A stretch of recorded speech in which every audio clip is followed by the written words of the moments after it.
Welcome to the Rewilded Human Podcast, where Dr. Lucille, holistic psychiatrist and psychotherapist, and Dr. Lynn, naturopath and nutritional consultant, help you reconnect with your true self through practical tips on mental health, nutrition, exercise, relationships, and spirituality. With a dash of humor, they tackle today's toughest issues to guide you back to a harmonious, vibrant life. Welcome to episode 73 of the Rewilded Human Podcast, everyone. Ladies, this episode is for you. Stop hating your body. You are a miracle. And we're going to unpack this episode with Dr. Lucille and tell you exactly what a miracle you are.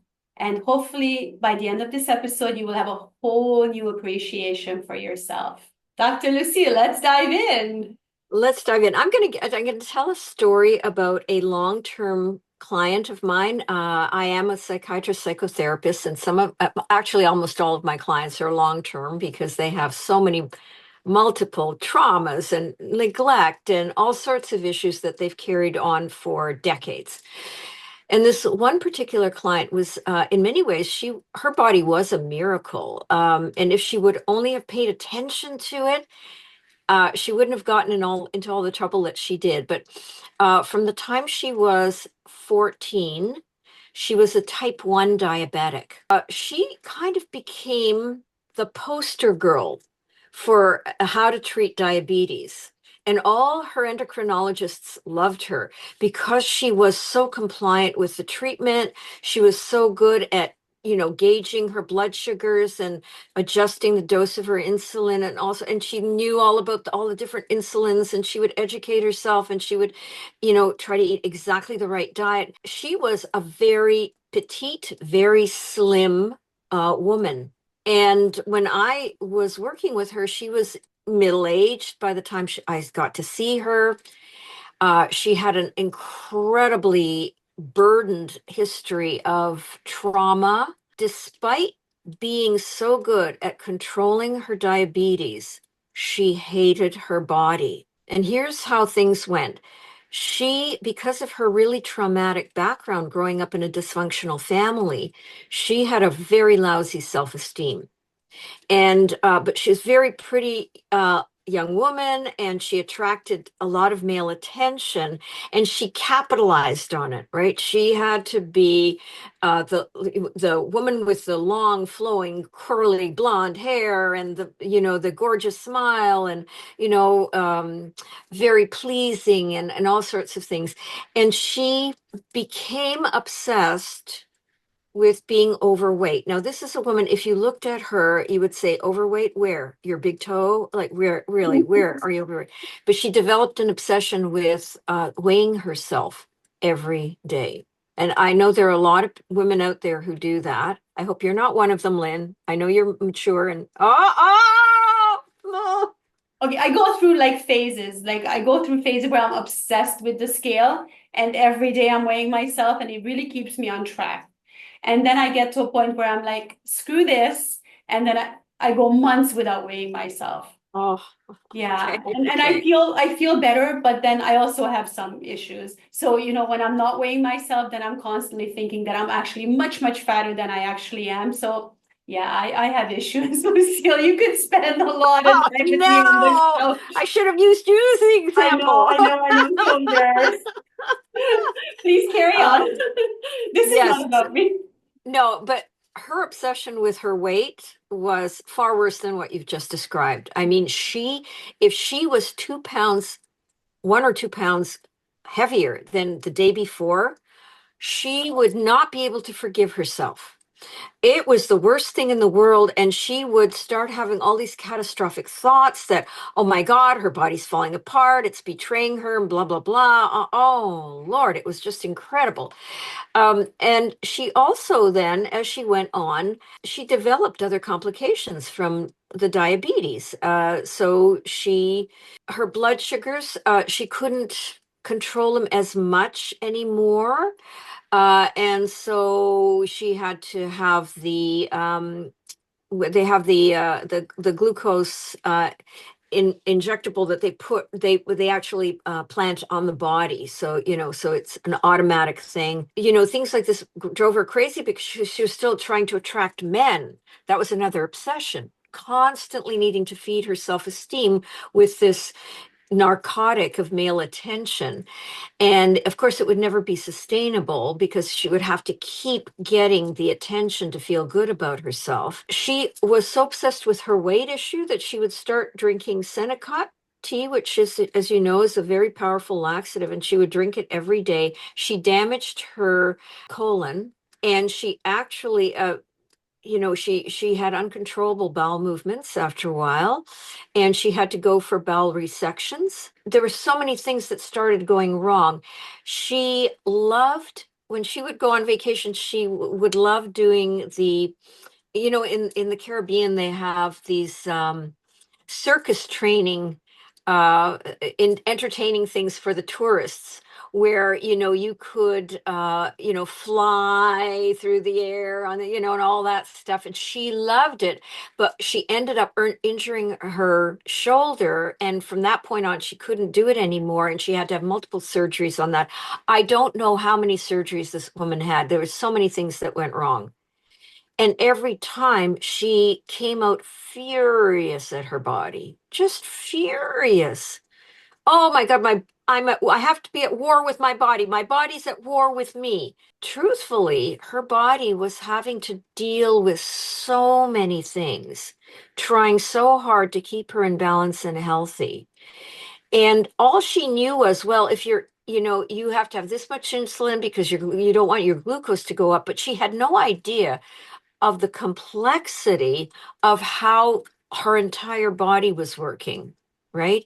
And most of us don't. And that's a real problem. We have no idea how our bodies really work, how all the parts interact, how many trillions of reactions are going on in our body at any given time. And with your knowledge of quantum biology, you understand that there are so many things going on at a subatomic level. Oh my goodness. Your body is truly a miracle, but if you hate it like my client did, It's going to fail you. it's going to fail you. You are putting out tons of cortisol. You're stressing your body out. It knows that you hate it, and that is what causes it to get weaker and weaker and weaker and break down even more. And whatever you focus on, be it weight or illnesses or pain, whatever you focus on, you're going to magnify. So, Absolutely. We've talked about this before, how we should be like extending gratitude, sending love and healing to our bodies. Maybe even the parts that you hate the most about yourself. I mean, Exactly. that's such a strong word that we shouldn't actually be hating any part of our bodies because, like Lucille said, I'm studying quantum biology, and basically we are liquid crystal. Our bodies are liquid crystal, and we'll get into this in future episodes with experts who are much more knowledgeable than me, but we are liquid crystal powered by the sun. I mean, just that in itself is a miracle. And like I said, you guys will understand this more in future episodes. But when you realize this, then what you can't, you have to be in awe. You have to admire your body. You have to love your body. And when you start changing the way you perceive your body and the way you approach your body, everything changes. Yes. Because when you're sending love to yourselves and you appreciate who you are and you love yourself exactly as you are in this very moment because you are perfect as you are, then your body will adapt to that. And it will start changing into the person that you actually want to be. Yes, that's absolutely true. And you will treat your body much better. It's easier to refuse that second piece of chocolate cake if you're really tuned into your body and you know what that piece of cake is going to do, and you are committed to not letting your body feel crappy and not letting it be burdened. You'll go to bed earlier. Because you really understand how much your body labors when you're sleep deprived. And one of the things I think that's really important, so there are two things. Number one, it's worthwhile really understanding, maybe listening to podcasts like quantum biology, listening to podcasts on optimal health, to start really understanding what your body is really doing. And number two is to get in connection with your body, which sounds really weird, but you know what? Most people walk around and they're only in connection with their head and what they're thinking without even realizing. It's almost like they don't realize that they have a body attached to that consciousness. I have so many clients who, when I ask them, well, how does it feel in your body? They will either go blank and they have to really, really search, how does it feel in my body?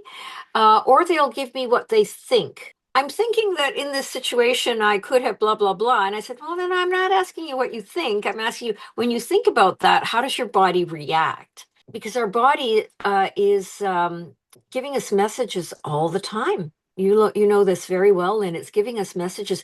It will tell us if you're starting to eat something that it doesn't like, if you pay attention. Mm-hmm. You know, it will tell you if you open the fridge door, it will kind of give you signals, you know, when you're tuned into it. Well, no, I need to eat that. I need eggs today.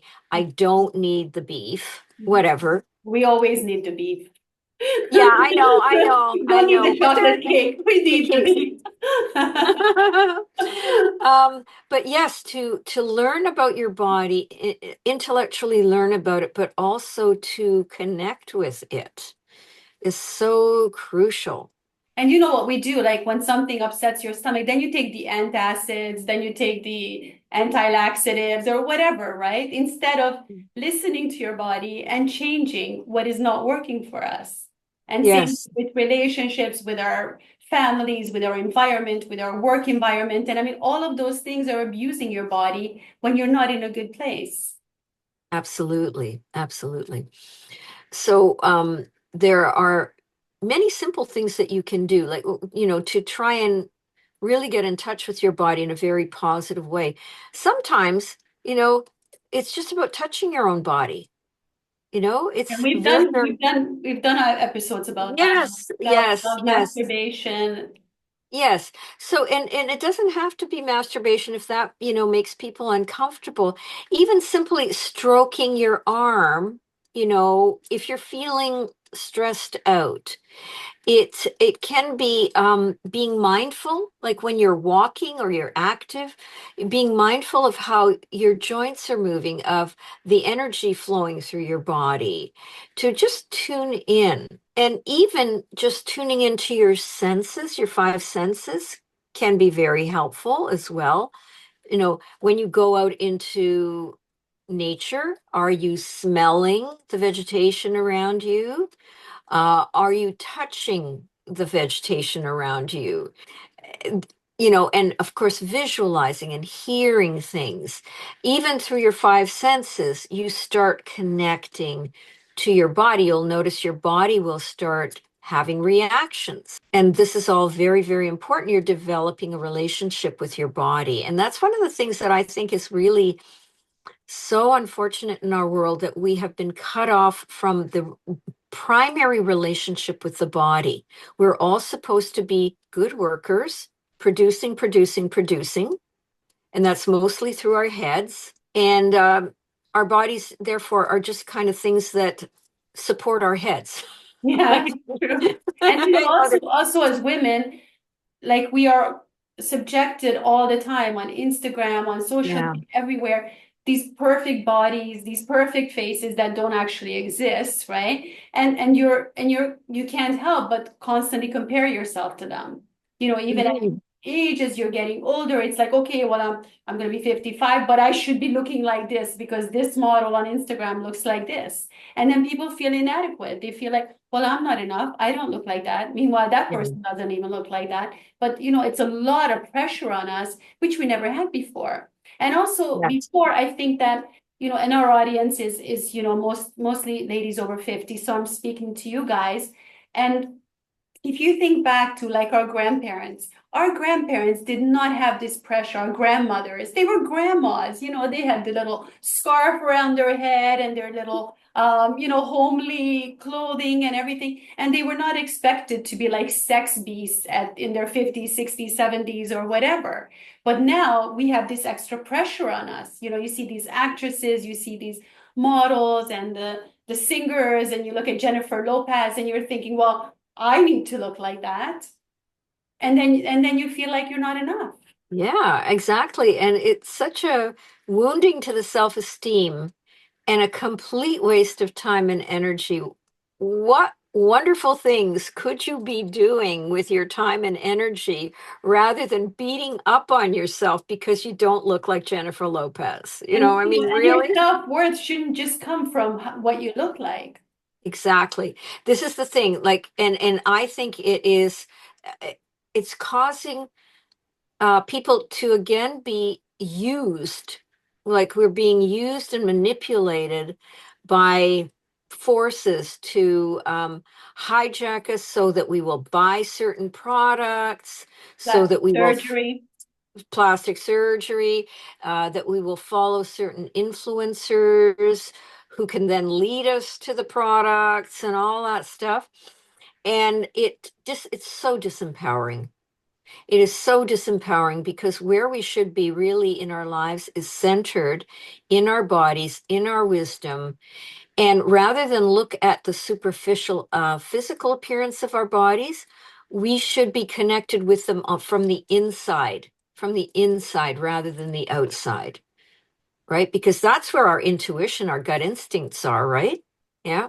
Yeah. So I would say that it really requires kind of almost like I hate to use the word political, but it is sort of political in the sense that we have to rebel against the prevailing forces that are hijacking us to do their bidding. It's really important that we get centered in who we really are. We value who we really are on every level, and we use our own judgment about what's good for our bodies. When I used to take belly dancing long, long time ago, and we traveled to Egypt to see the great belly dancers. And, we were also watching videos of belly dancers throughout the Middle East. And were they Egyptians or were they Russian belly dancers at the No, time? no, these were Egyptians at Oh, the they were. time. Okay. They were Egyptians, or we saw Moroccan dancers and Libyan dancers and all sorts. And it was so amazing how dignified they were, how feminine they were. And they were dancing with some of them 200 pounds of extra flesh. And they were so graceful and so good. And they were revered. And in those cultures at that time, I don't think it's the same now. Women with more flesh on them were revered and they were considered hot by our standards. When we think about our world now and we think these are the standards, these are the ultimate standards of beauty, well, I'm sorry, but that's changed. It's changed so many times through our history. What is a standard of beauty? And so I think it's time for us to take back our power and our appreciation of these miracles of our bodies and just say, no, enough is enough. I'm working with what I got. And Exactly. and it is a gift. It's It a is total gift. absolutely good. And guys, you should check out the previous episode to this one, episode 72, where we interviewed Vivian Singh, an image consultant. And Dr. Lucille had a consultation with her. And it can be absolutely empowering to have someone bring out your best features and your Exactly. attributes and your fashion sense and everything. And if you're not feeling confident in yourself, finding someone like that, finding the best colors for you, finding the best style for you can also be very empowering.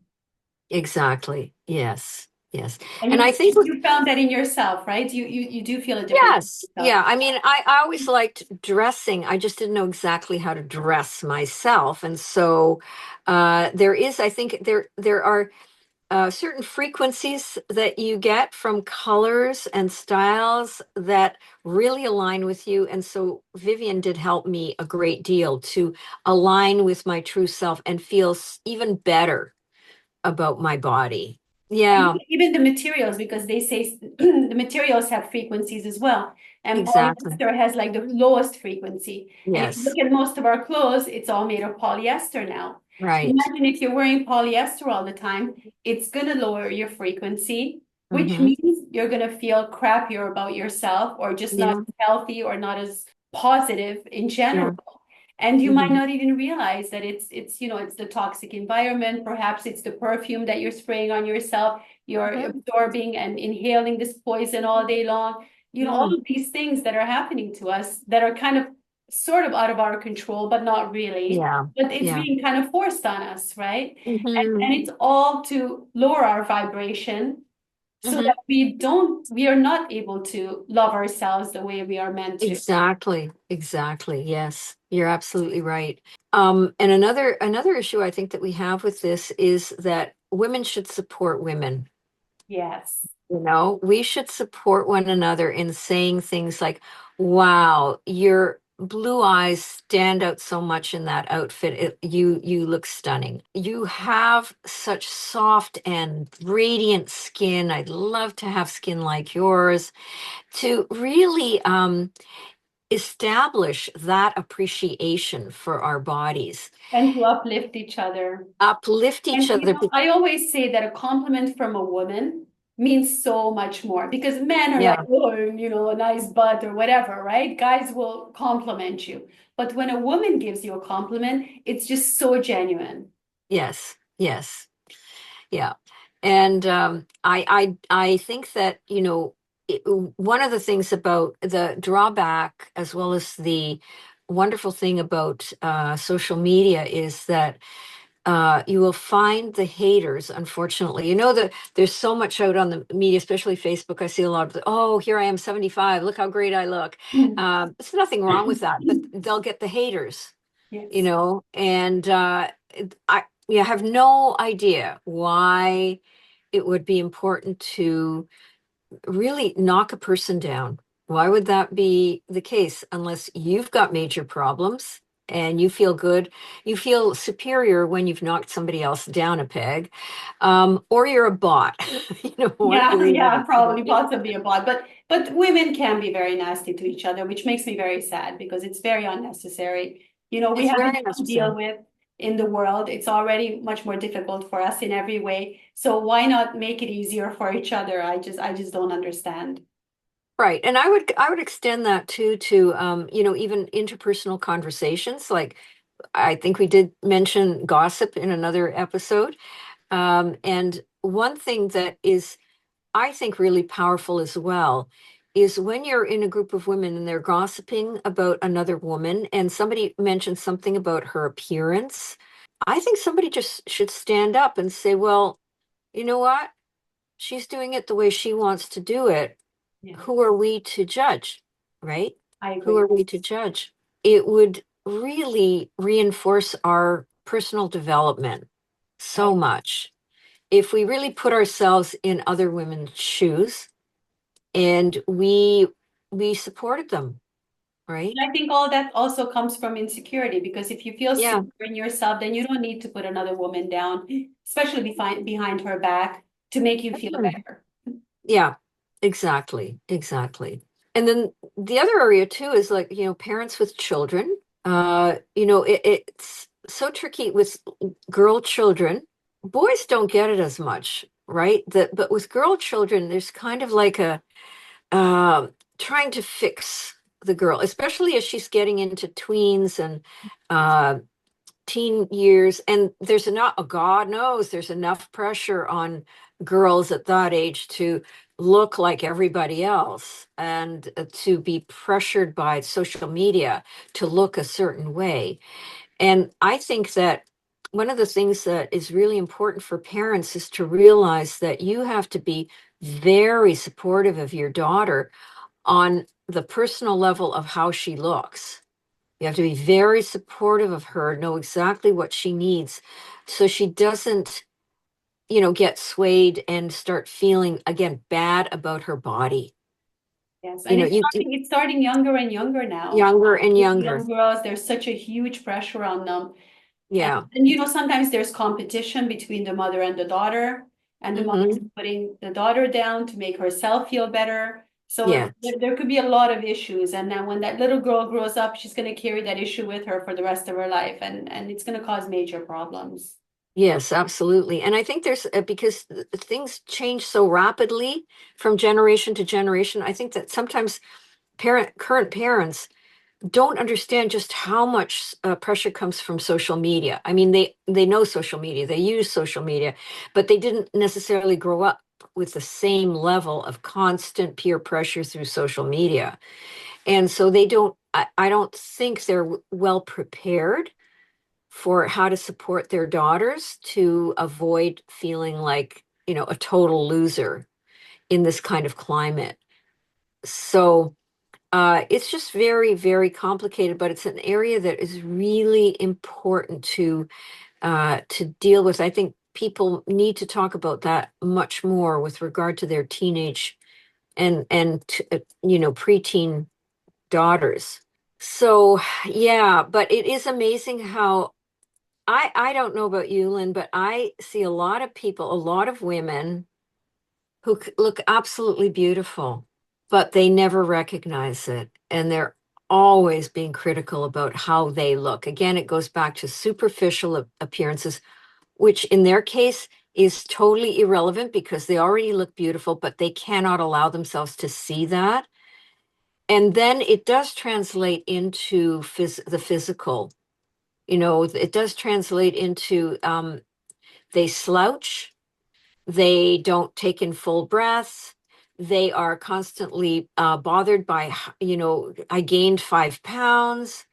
The unfortunate thing again is they're wasting a life. They're wasting a life beating up on themselves.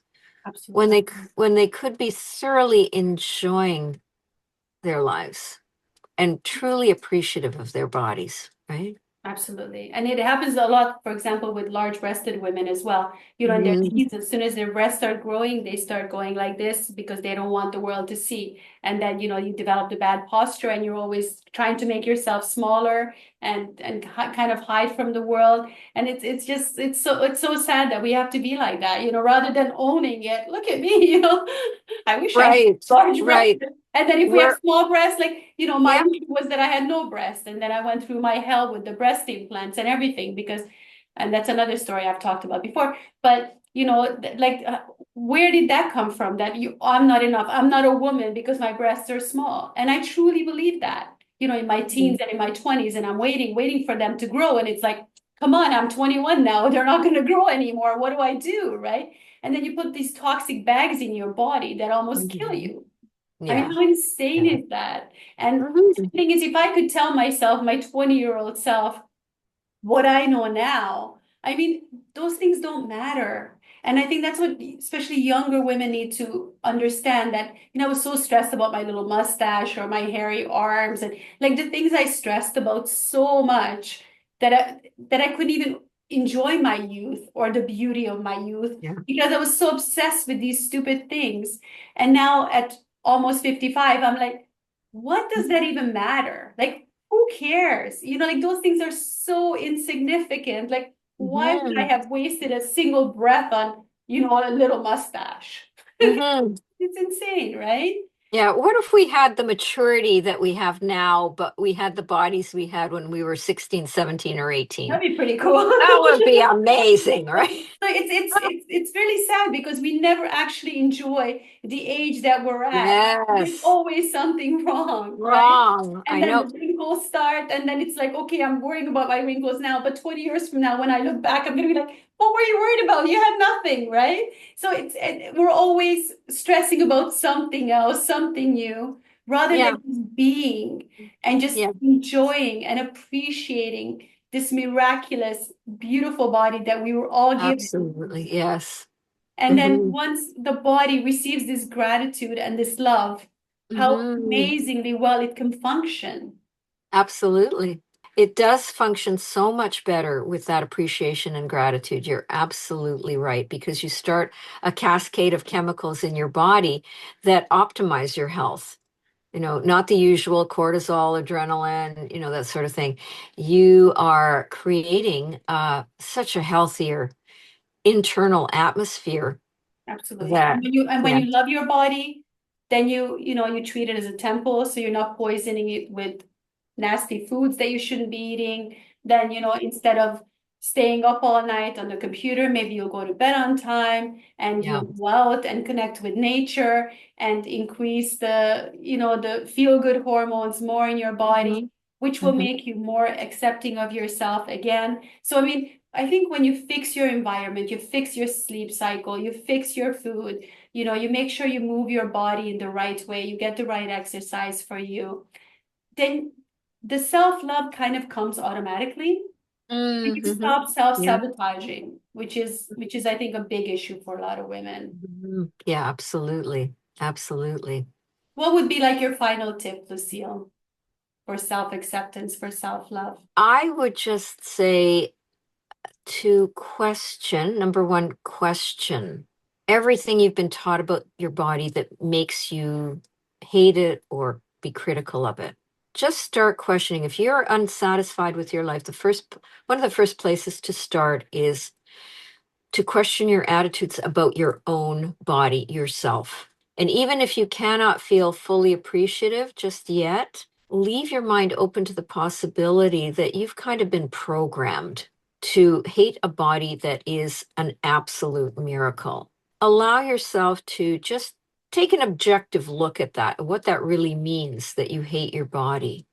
And I would say that when you start thinking about your entire health as more about just generally thriving rather than chasing symptoms like an extra pound here, an extra pound there, or a high triglycerides or a thyroid issue or whatever. Sure, you have to notice the symptoms, but I would say you also have to focus on a feeling that you want your body to have, a feeling of thriving, a feeling of optimal health, vibrancy, youthfulness, high energy, sensuality, whatever. To focus on the feeling in your body that you would love to feel if you had optimal health. So those would be two things that I would leave people with. Let's just reclaim our bodies for just the miracles that they are. Right. I love that. I love that. We hope you guys found this episode helpful. We hope that you will change your mindset a little bit and give yourself the love that you deserve. If you enjoyed this episode, please share it with some ladies in your life who might benefit from this. Don't forget to like, subscribe, and comment. That helps us so much. And we will see you guys in the next episode. Thank you Bye, for everyone. watching. Bye, Thanks. everyone.